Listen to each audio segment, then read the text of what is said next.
Welcome to Beyond Generations, a journey of a Japanese student in Seattle, discovering what happened to Japanese American people in Seattle during World War II, and how people have been trying to acknowledge, understand, and learn from it, and figure out how to connect it to the future. I am your host, Monica. Do you know a book called Hotel on the Corner of Bitter and Sweet? It's a novel. It's a sweet love story between a Chinese-American boy, Henry, and a Japanese-American girl, Keiko. It was in 1942. The boy was living in Chinatown in Seattle, and the girl in Nihonmachi, or Japantown. Their lives, as well as their childhood love, became at the mercy of the war, especially when Keiko and her family were sent to the incarceration camps, just like other 120,000 Japanese Americans were. Once published in 2009, the novel spent 2.5 years on the New York Times bestseller list and won numerous awards, and it is now read widely in schools all across the country. Also, it has become the book to read among people in the Japanese American community in Seattle and anybody who is interested in the Japanese American incarceration during World War II. In this episode, the author Jamie Ford will talk about his love for Seattle's International District, what motivated him to write this story, and why it is important for him to keep telling this story. He will also tell us why award-winning poet Lawson Inada used to make breakfast for him as a child, and if there is a model for the main character Keiko. Here is Jamie Ford, the author of the New York Times bestseller, Hotel on the Corner of Bitter and Sweet.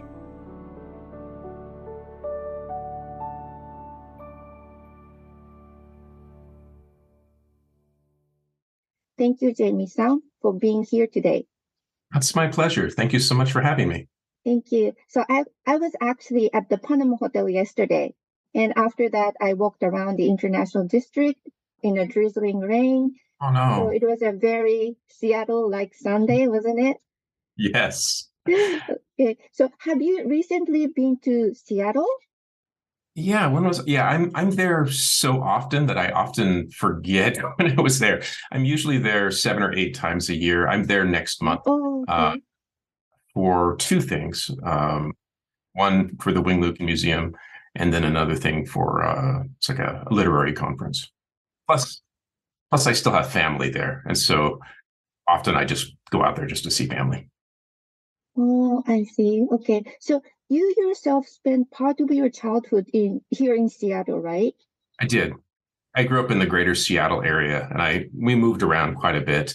And then I later, I went to college in Seattle. I lived there for a few years after, and then I left. And now I'm here in Montana these days. I see. So you said you spent some time of your childhood in Seattle, right? So how was your childhood like? How was your family like? Your grandparents on your father's side was both Chinese Americans? Yeah, my name confuses people. My dad was Chinese, 100% Chinese, spoke Cantonese fluently, went to Chinese school after public school as a little boy. And so, I have Chinese grandparents, Chinese great-grandparents. My great-grandfather came to this country around 1865, and he worked as a laborer. He worked in the mining industry in Nevada, and his name was Min Chung, and he changed his name to William Ford, and that's how I got the last name Ford. People often assume that my father's Caucasian, my mother must have been Asian, but it's the opposite of that. And I grew up in a kind of a typical Chinese American household. Like if you walked into our house, you would know we're Chinese just because the artwork on the walls and the type of furniture we have. And my that was my upbringing, but I'm fourth generation. So, my family's been here for a long time. So we don't have, like, it's interesting in my family. Um, None of my relatives had a problem with my dad marrying a Caucasian woman or his cousin marrying a Japanese woman. Because, What, really? yeah, because we were here since the 1800s. So we don't have a personal memory of World War II of that conflict affecting us. And so, yeah, I had a very unique childhood, I think.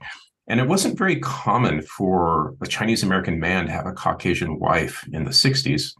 Um, in fact, it was illegal in many states until 1967.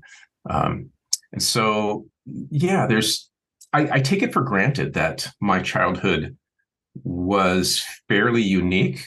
And I think many mixed race children, that's their normal. And then they don't realize how special that is or unique that is until they go to their friends their families are of European ancestry. And the culture has been, I would say, diluted a bit into the American melting pot. Whereas in my family, we still have a lot of, distinctions that are very obvious. Mm, okay, so what kind of like a Chinese cultural influence did you have as a kid? Yeah, my dad ran a Chinese restaurant. So if you go to a Chinese restaurant, you see little kids running around. That was me as a child. My grandfather taught martial arts.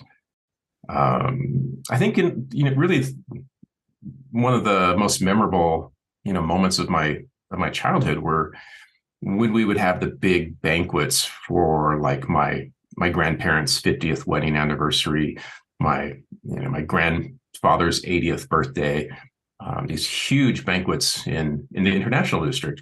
Unfortunately, I had a restaurant that's no longer there anymore, but the 8-course dinner and the 50, 60 relatives. And of course, I was a little kid, so everyone is giving me, all the adults are giving me lycée, the little red envelopes with money. And so I do have uh, a lot of fondness for Seattle's International District. My dad went to school there, Chinese school, and my grandparents lived up on Beacon Hill. And it's just a community that I've always felt very comfortable. And I didn't realize, when I'm half Chinese, and when I went to high school, there really weren't that many non-white kids or mixed race kids at all. And so I never felt entirely comfortable in my own skin. It wasn't until I left Seattle and I moved to Hawaii and I lived there for 6 years, and suddenly everybody looks like me and everyone is mixed race. And then I really, really kind of found myself in that environment. And then, when I came back to the mainland, it definitely changed my outlook and my perspective. How did you feel about your Chinese ancestry as a child? Did you think about it a lot, or you totally didn't think about it? I think I shouldn't speak for all little kids of my generation, but the times when I really noticed was around food. And so I have friends that I've known for 40 years, and they will never let me forget the time that they, came to my grandparents' house with me, and my grandparents served, some very unusual food for them that kind of freaked them out. And those are those moments where I realize, oh, not everybody eats chicken feet, or not everybody, eats, something a little that white people might consider exotic, if you will. That's kind of a charged word, or like cuttlefish, which is, dried cuttlefish, chili pepper cuttlefish. I would eat that in school, and kids, it's like squid jerky, which freaked everybody out. And I just grew up eating it. So I didn't understand why people were shocked by this. And so for the most part, it was just my normal to be at the restaurant. It was just my normal to go to, big Chinese dinners and spend time with my grandparents, my yin and yang, as I called them in Cantonese. that was just my normal, really. It wasn't until maybe I went to college, um, and there was a time. It's interesting now. I visit a lot of colleges for book events, and most universities and colleges will have a center for diversity where people of different cultures can come get together, you know, commune with each other, but also share that culture with everybody else. And these are wonderful places. But when I went to college, we didn't have those. And I remember walking across the campus, this wide open park, and I saw another boy, and he looked just like me. And then he saw me and saw that I looked just like him. And we just sort of crossed and stood in front of each other. We're just like, right. We're like we totally identified with each other. And he was half Korean, I'm half Chinese, and we both just kind of laughed how we realized most of the kids on campus, didn't look like us, and that we were fairly unique. Did you make friends with him? Yes, I did. Yes, of course. Yes. Yeah. And it was, and now that university has a Center for Diversity, but it's funny. I was at, I think it was the University of Central Michigan, and they were hosting an event for me and their Center for Diversity. And a Caucasian kid came up to the director, who was a Black woman, and said, how come we don't have centers for white people? And she said, you do. It's called a frat house, and you've had them for 200 years. What's or house? A fraternity or a sorority. Oh, fraternity. Yeah. Sigma, something. Yeah. Oh. And she said it with a few more colorful adjectives. I'm saying it politely, but she was really upset. She just said, yes, you had centers for white people for 200 years. It's called sorority or a fraternity house that did not allow members of color, sometimes not even Jewish students to join those those places. And so, I don't know, over the course of my life, you gather an awareness of what the world is like now, and appreciate how it was for your parents and how different it was for your grandparents, and the different struggles that they had. My great grandmother, Loy Lee Ford, was the first Chinese woman to own property in the state of Nevada, and it was really hard for Chinese people to own property back then. It was hard for most minorities to get out of the lower class and reach the middle class in the United States. And again, these were things I wasn't aware of as a kid, but as a young adult, and then certainly as a grown man, I can look back and recognize all of those moments and all the differences and all the changes. So you have never been bullied being a Chinese American boy, just like Henry was in the book? I was bullied as an adult. This is the funny thing. Because my dad taught martial arts when I was a little kid, I don't think people I don't think people picked on me because my dad was a tough guy. He taught police officers self-defense. I was also very tall for my age. And so that helped. I had some kids call me, a chink. And even in grade school, it didn't even really bother me. I just looked at those kids with pity. I thought, wow, if you're trying to put me down, you must be really sad and pathetic and lonely. I didn't fight back. I just laughed and walked away. But 6-7 years ago, I did do a book event in Highland Park, Texas, as a grown man, and I had high school kids calling me a chink. I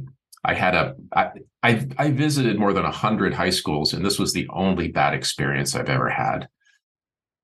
I went to give a talk, and I was giving a talk to 1,800 students, and about a third of the way into the talk, every time I went to open my mouth, they would all clap and cheer. They wouldn't let me speak.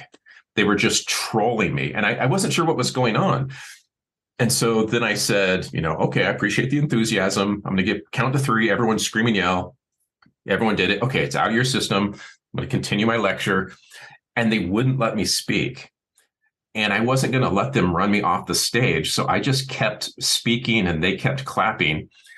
And then I made this point about the Japanese internment, and no one said anything. And then I said, thank you for, not cheering the Japanese internment. And then they all cheered the Japanese internment. And so I left and I got back to my hotel room, and I started getting all these emails from all the marginalized students in that school. They emailed me and said, this is like this happens to me every day. This is my life. A queer boy emailed me and was just so upset. There was a girl who was overweight, and she said, they tell me to kill myself every day.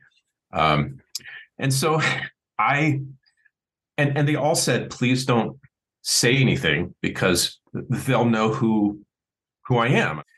And so I didn't say anything about them, but I wrote this essay about my experience. I posted it online, and then I got on the plane to go home. And when I had my layover in Minnesota, it had blown up, and I had TV stations contacting me, and it became this big thing. And then I got all these, official apologies from, the school superintendent and the state senator.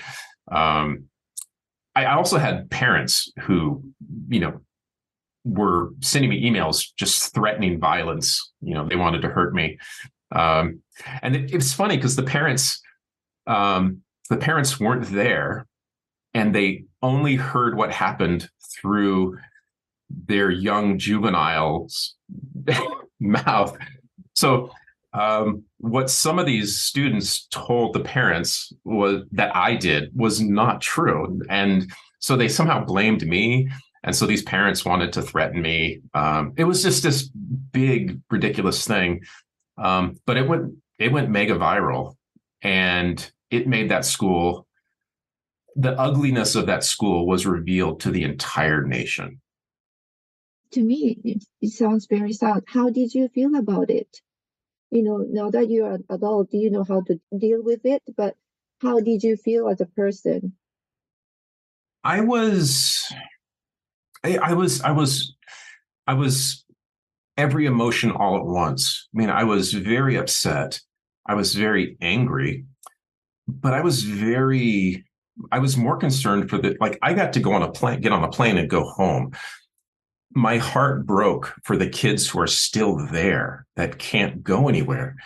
And that was so sad. Even as they were being so unkind to me, I didn't want to get even. I was still looking out for these, these students that they could ruin their whole career if, someone posts all of their racial slurs, or sends them to the colleges that they're applying to get into. Really could have ruined the lives of some of these kids. And I didn't want that to happen either. So I just had all of these, I was angry, but I was also, I felt compassion for the kids that are still there, because these kids they weren't born with these racist ideas. It came from their parents. And so, I blame the parents as much as the children. That attitude isn't going to survive in the future. It was heartening. 4 years later, the freshmen that were in that school when this happened, their senior year, all the students of color put together a video for the faculty and the school board of all of their lists of demands of the changes that they want to see happen in that school. And so I feel like if that hadn't happened to me, then they wouldn't have felt emboldened and empowered to do that. So I think there was a happy outcome in the long run. Oh, yes, absolutely. It was an interesting episode in my career. Yeah, thank you for sharing that episode. Let me go back to the book a little bit. Sure. Okay, so about the your debut novel, Hotel on the Corner of Bitter and Sweet. But before I go on to that, how do you feel about people talking about your debut book a lot, although you have published, three other books already? Do you like? Do you kind of a little bit tired of it, or do you? I don't know. How do you feel about it? It took me a while to come to grips with success, um, because that my first book, Hotel, it had a zeitgeist moment. It blew up. It became huge. And then my next books did not. They were bestsellers, but they weren't of the same magnitude. And I didn't know how to feel about that. It stressed me out. It disappointed me with my other books, and yet I really liked these other books, even more than my first book. And then I just had to realize that as an author, I can only control my relationship to my work and my relationship to readers, but I can't control the relationship of readers to my work. That's out of my hands. And you can't manufacture a zeitgeist moment. I see publishers trying to do it. They put all this marketing and money towards trying to make a book blow up. And it just doesn't happen. The book has to so many publishers try to work on these viral campaigns for a book, with sometimes forgetting that the most viral component is the book itself. And so that, coming to grips with that and that helped me. It freed me up to just say, okay, I had this big book, and I'm very lucky, I'm very fortunate, I'm happy, and I'm going to write other things. And my latest book then had a little zeitgeist moment too, and blew up. And then I'm like, oh no, it's happened again, which is good, but it's also it does conjure up those feelings of like suddenly a million spotlights are on you. And I thought I was really used to it, but I think it's different with every single book. Okay. As far as lots of people reading it and schools and it being in all these different languages, that's fine. I honestly don't think about it a lot. And it helps that I live in Montana. I live in a small town. I don't have a community of writers here that I compare myself to. What was your motivation to write this story? Oh, I've tried to, my motivation, as the years go by, I have a better understanding of where I was. Oh, that's interesting. I do feel that my writing career began when I wrote my parents' obituaries.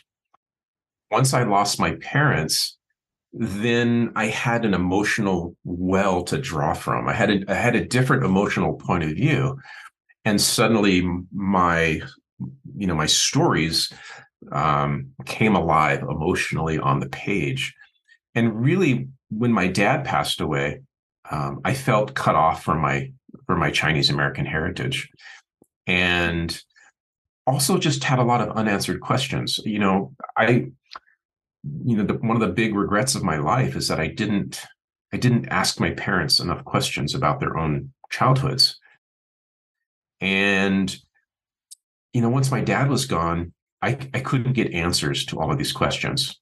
And so I was doing research into Seattle at the time of his childhood. And my dad wore one of those buttons, one of those I Am Chinese buttons that Henry wears in the book.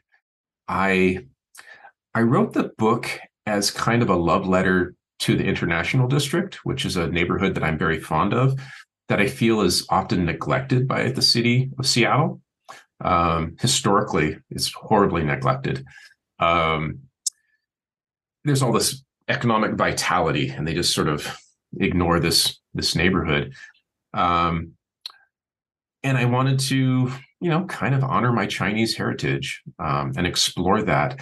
But also, I liked writing a book that, that's Pan-Asian. It's not just Chinese American, it's Chinese American and Japanese American. And that was my dad's experience of going to school with Filipino kids and Japanese kids and Black kids.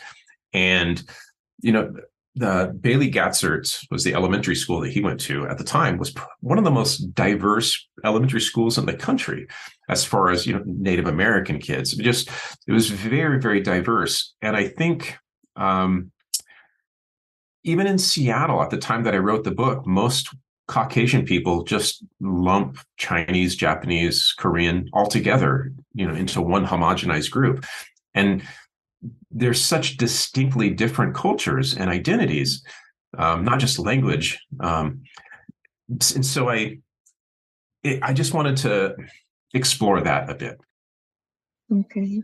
Yeah. Okay. So, tell me about the time when you were doing research about Seattle's Japantown and Chinatown. During 1940s and 1980s, right? Those times are in your book. Yeah, the 80s was easy because that's the era I grew up in Seattle. So that was just memory. For the 40s, I mean, there's a ton of nonfiction books that, most people, if you name them, I've read them. But I also joined Densho, which is based in Seattle, that records the oral history. And through Densho, I was able to watch tons of interviews, to read journals and diary entries. The Wing Luke Asian Museum in Seattle, I did a lot of research there in their archives. And I'm now on the board of directors there. So the Wing Luke has been part of my life for, the last 20 years. I had been to Minidoka, Idaho, and I had seen, and now there's a national park site and there's a small interpretive center. But back then, you just had to find your way there on the internet and know what you're looking for. And then there was, because it was private land owned by a farmer, and there's a little bit of a stone gatehouse, and not a lot there. There's a root cellar and things like that. And now there's a lot of things there. But I had been there. Surprisingly, the first person to read the first person to read the draft of the novel was my wife, but the second person was a man named Lawson Inada. And at the time, he was Oregon's poet laureate. And as a child, one of my best friends was a boy named Tody Inada, and Lawson was his father. And so I spent lots of sleepovers at the Inada's house, and I had no idea what his dad did. I knew he was a writer. Usually kids don't care, right? I mean, I knew he was a writer because he had a typewriter and he worked from home. But I thought, I didn't know, I'm a little kid. He was just the dad that made us breakfast in the morning and told us ghost stories at night. And he's really cool. But as I was doing this research, I found all these books of poetry written by Lawson Inada about his internment experience. And so then I really needed someone who had been in a Japanese American internment camp to read my manuscript and just to let me know if I'm doing a good job. And so I reached out to Lawson. He remembered me. He loved that I became a writer. He's a really cool dude. He is so cool. He's like the definition of cool. What kind of feedback did you get from Lawson Inada-san? Oh, I sent it to him. He absolutely loved it. He said, "This is going to be an airport book. This is going to be one of those books that you see everywhere." And Lawson spent time in 2 different internment camps, and he thought I did a great job. And that made me feel better. It felt like, okay, I've had this blessing by the Pope, so I can move forward. But even then, I was very nervous, and because I'm writing about someone else's experience. It's not. I took great care to tell the story only from the point of view of a Chinese American boy, because I felt that's a point of view I can own. And if I was going to tell the story and have characters be Japanese American, I wasn't super comfortable doing that. And so I felt that my perspective was valid and the story was important to tell. And I think it's also important to tell the story from a point of view that's not white. There have been some movies made about the Japanese internment, one in the 80s, and they fall into that mode of the white savior, like the white GI who falls in love with a Japanese woman, and he's the guy that saves the day. And I thought it was more interesting to have a story where the main characters are Chinese, Japanese, and Black, and there really is no main white character.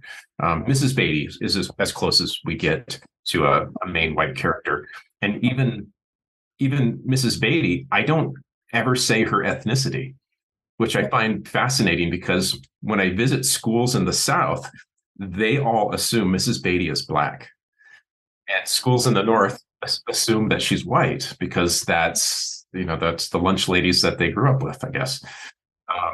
And so I just thought it would be neat to tell a story, a coming of age story with a Chinese American boy, a Japanese American girl in a city of white people that think they're all the same, and that it could be,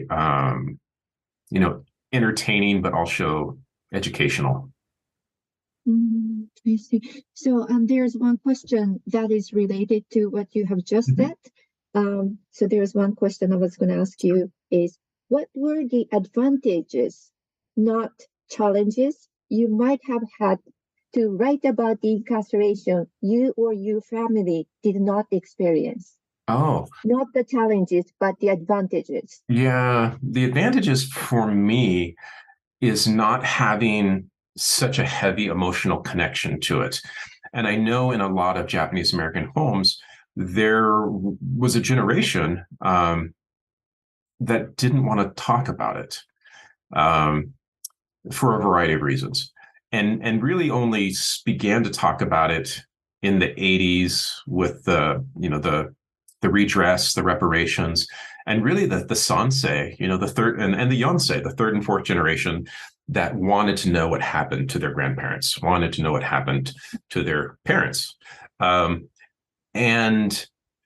even that generation didn't have the same pain and loss associated with the internment, and so I could write about it with some of the distance of a researcher, and not let my internal dialogue take over. I see. One of the reasons why I asked you this question was that I interviewed John Johnson, the owner of the Panama Hotel, and also the daughter of the former Susan Hori. Yeah. And then Susan told me that, Jan, since she has not gone through that experience of incarceration herself, that's a very reason why she could find like a historical value in the belongings. Very true. That Japanese American people left before they were sent to the internment camps. And before that, I was trapped in the notion that Japanese American history has to be preserved and passed on to future generations by Japanese Americans or Japanese people. But John said, no, people are people, And I was like, that was my aha moment. The Panama Hotel is a real hotel that is still running today in Seattle's Nihonmachi. This is a hotel in the title of the book, Hotel on the Corner of Bitter and Sweet, and plays a crucial role in the story. The current owner, John Johnson, purchased the hotel in the 1980s from the former owner, Mr. Takashi Hori. Back in 1942, when Japanese Americans in Seattle, including Mr. Hori himself, were sent to the wartime incarceration camps, some of them left their belongings in the basement of the Panama Hotel because they were allowed to take only what they could carry. It was John's idea to make the items in the basement visible from its tea room as a reminder of what happened to Japanese Americans during World War II. John does not have any Japanese ancestry. I think this is such a tricky situation because the publishing industry right now gets very nervous when someone jumps out of their lane. So if a writer is white and they're going to write the main character is Black or Native American or something like that. Um, and I understand that, because you're writing about someone else's experience. It can feel very exploitive. And if you fail at it, you know, you deserve that failure. You deserve to be called out on it. But I do think if you can do it well, you've pulled off an act of empathy. And I see Jan that way, that Jan could have sold the Panama Hotel many years ago. She's had so many offers, and she wouldn't sell it because she is, defending this bit of history. Another person might have just cashed in and said, "Oh, you're going to offer me $12 million for this building? Great, I'll just take it and leave." And so she said no to a lot of, a lot of big offers, because she realized that she is the caretaker of someone else's important lived historical experience. And she's always open to, whether there's journalists coming from Japan or school groups. I mean, she's an advocate for the history being preserved. And she's a very colorful woman. She's not for everyone. Some people can take Jan in large or small doses. I love her. I think she's a wonderful person, and she's been super kind to me. And so I will always support her. How was it like when you first met John years ago, right? When you were doing the research? Jan, well, now I have books that I've written. And so I can go to museums and historical societies, and most of them already know me, and I can have access to their archives and things like that. You're even invited. Yeah, I get invited to these things all the time, and I'm so grateful.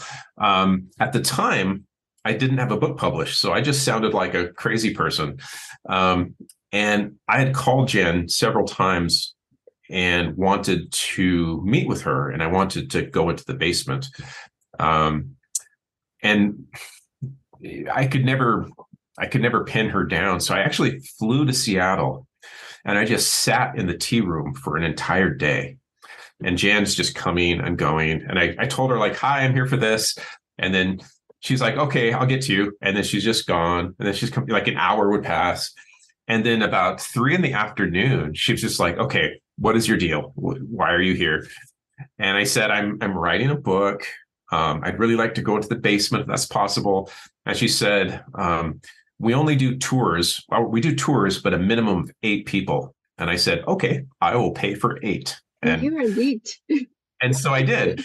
So I went on the tour, just me and Jan. She doesn't take people into the basement. On the tour, she goes to the Sento, the Japanese bath, the building, places like that. But we got talking, and then she did take me into the basement, and then we ended up spending like 3 hours in the basement. I mean, what did you see? How did you feel down there? Anything that I describe in the book was in the basement. So perfume bottles, baby shoes, old newspapers. It felt crass for me to go down there with a camera. So I just went down with a sketchbook and a notebook. And so I just made notes. And that's just me. I just felt like I need to respect that these are the remains of some people's lives. And I'm not there as a history tourist. Did you see a parasol? There is a parasol. Really? Yeah, there is a parasol. But I mean, truthfully, there's a bunch of stuff that's not so interesting. So there's like, boxes of newspapers that are really old. There are old bed frames and, mattresses and things that you couldn't easily transport. So like a sofa and chairs and things like that. So there's much more big, large things than smaller personal belongings, but there's a ton, and the basement is huge. It's the entire footprint of that whole building, and so it's like 60 by 60. It's a giant space, and yeah, I was, and then Jan, I kind of won her trust.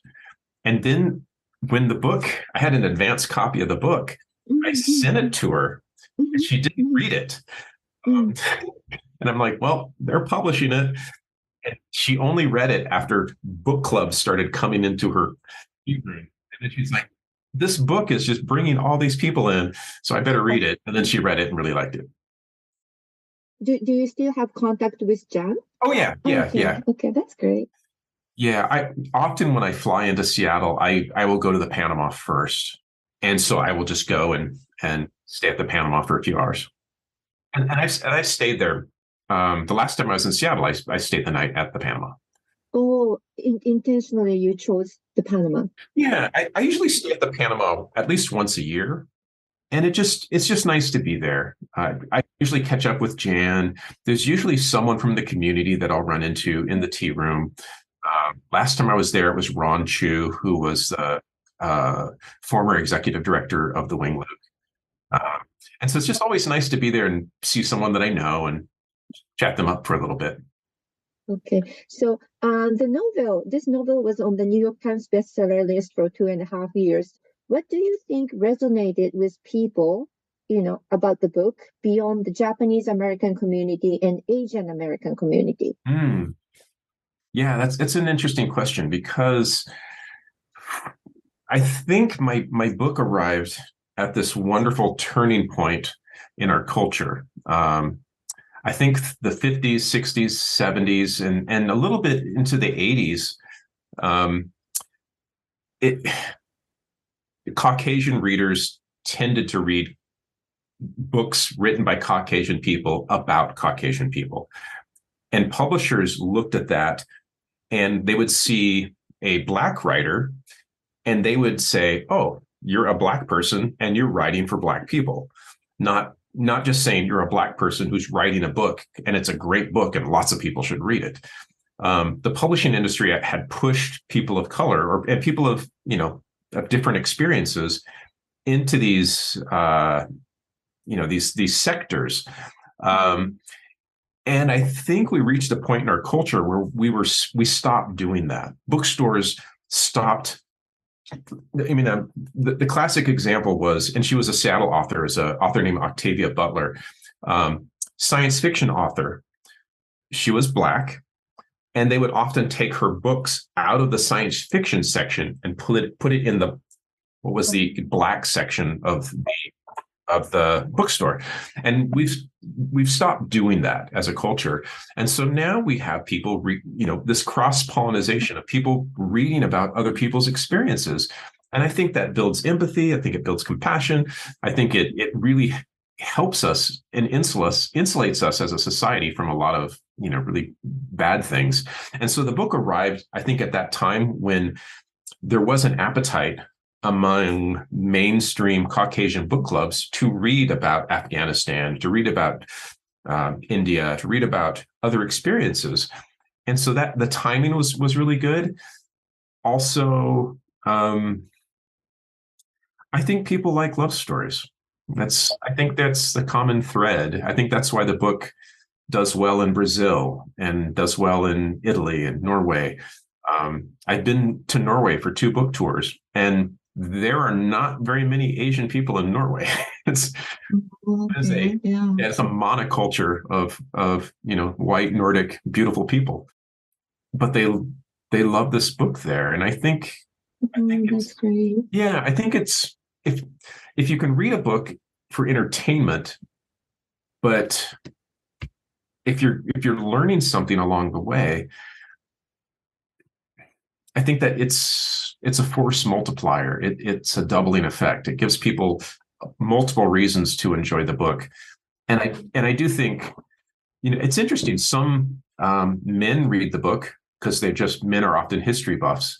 And then a lot of people who are more emotionally driven read it because of the love story. So I got very, very fortunate with the timing. I think I had a decent book at a very good time. So you have been to all these countries, and then, you have visited schools across the country in the US, and then you even made a educational materials like teacher's guide, suggesting discussions and activities with students. So why is it important for you to tell this story? Oh, I tend to say that some history is more important than other history.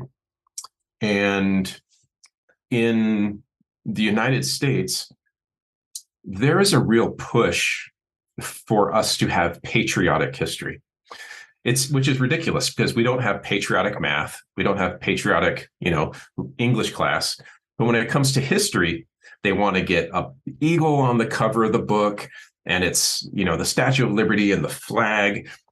And then anything that is critical of the United States, and we have a lot of things to be ashamed of, there are people that want to minimize those and not, in some cases, not even mention them. And you see that in Florida right now, where the governor is really going after all of these books that he feels are divisive. They're not divisive. They're just actually reporting on what happened during the civil rights movement in the United States to Black people.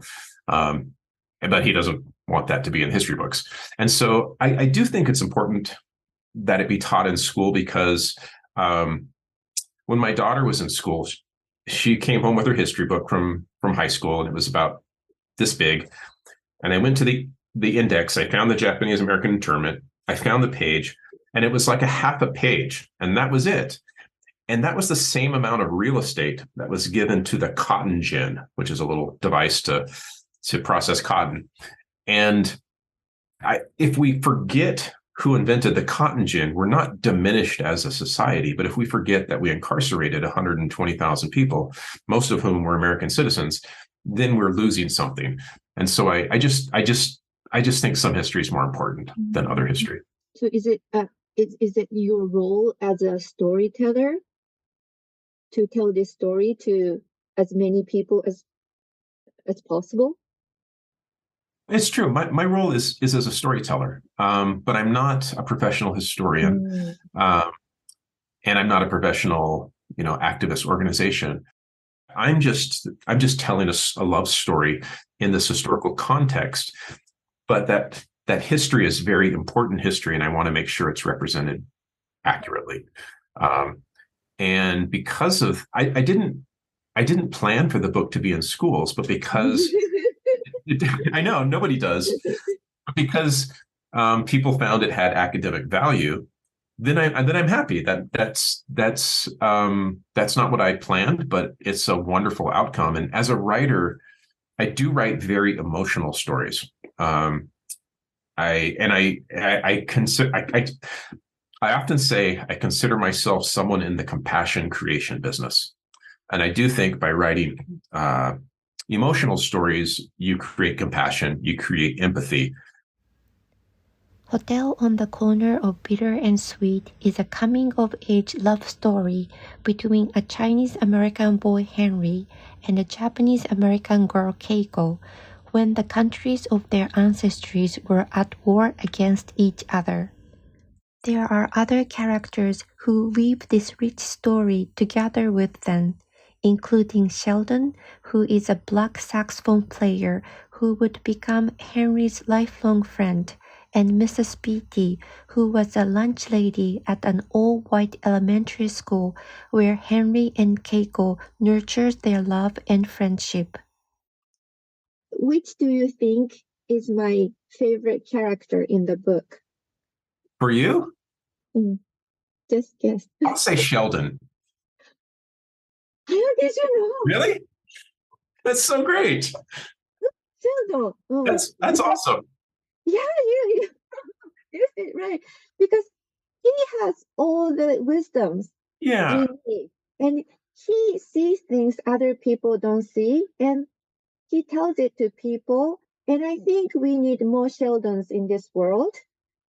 Yeah, I like that. Thank you. Yeah. So why is there any reason why you included such a character, as Sheldon? Oh, I did because because of redlining or racial covenants on housing in Seattle.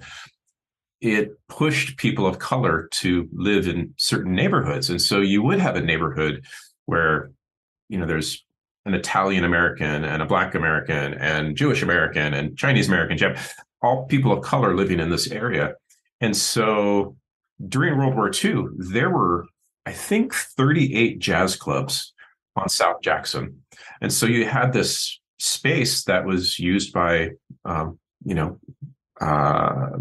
Black people and Chinese people and Korean people and Japanese people, Filipino people. And I think if I didn't have Sheldon, then I would not be accurately representing the neighborhood, because the jazz scene was there and the Black Elks Club was a real place. I have the exact location of where it used to be, and those kind of things. My Chinese grandfather, my yeye, we would walk through Chinatown and he would point at these buildings and tell me about all the great jazz players that performed there.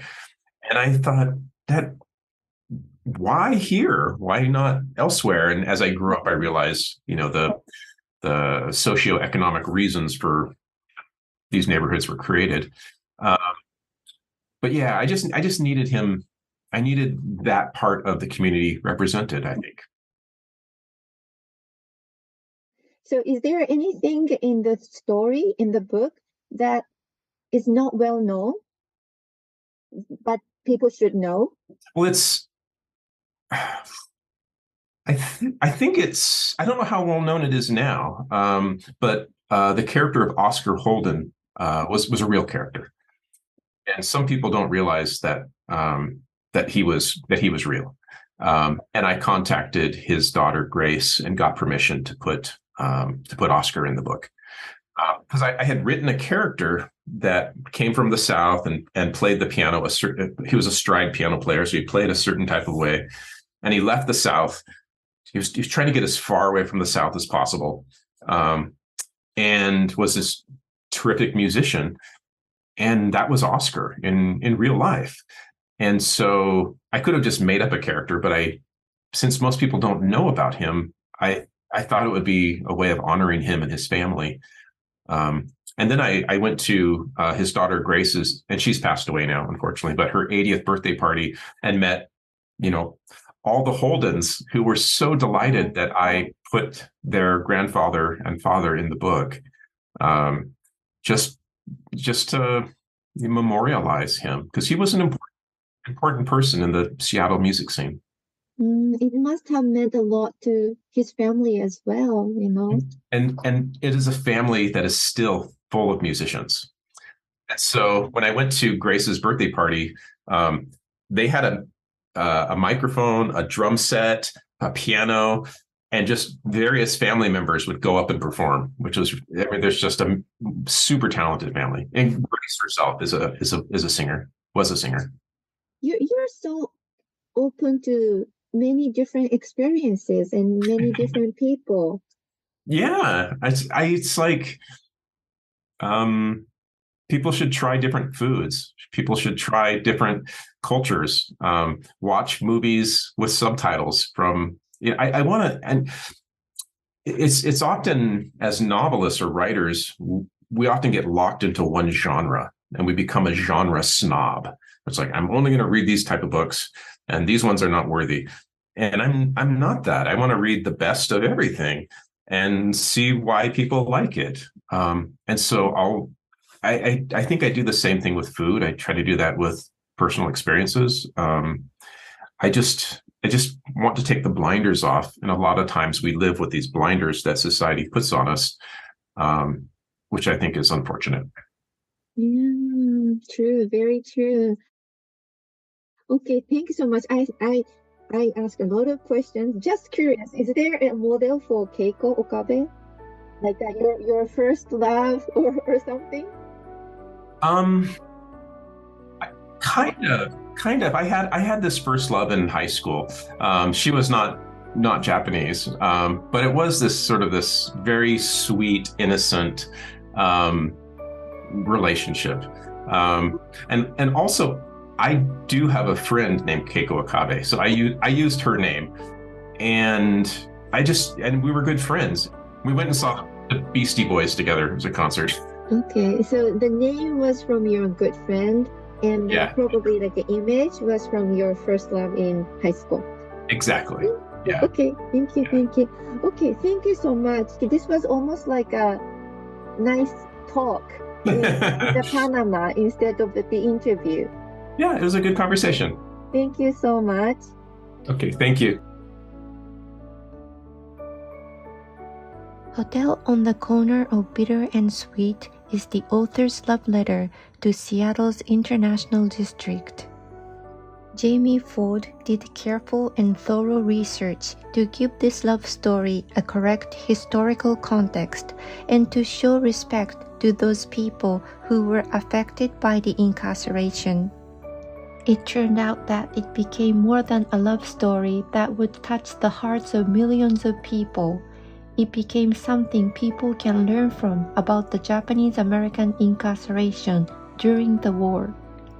He did not take his success all to himself, but instead, he has been using his fame to raise awareness about this important part of American history and influence people to have empathy toward those who were affected by the incarceration.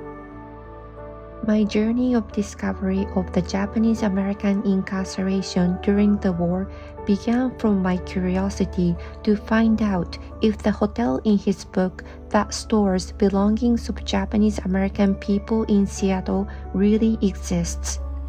It guided me through the journey of learning more about the incarceration. It took me to different places and allowed me to connect with many people who were willing to share their stories with incredible generosity. And finally, it took me to the book's author, Jamie Ford. Now it has come full circle. I hope you have found some inspiration in my podcast. Everyone has a role to play. Anyone can take part in efforts so that history will not repeat itself to anyone. Thank you so much for taking a journey of discovery with me. Special thanks to Jamie Ford. Music by Zakar Balaha. I hope you enjoyed this bonus episode of my podcast mini-series Beyond Generations. Join our community on Instagram at beyondgenerations.seattle for updates and extras. Thank you so much for listening.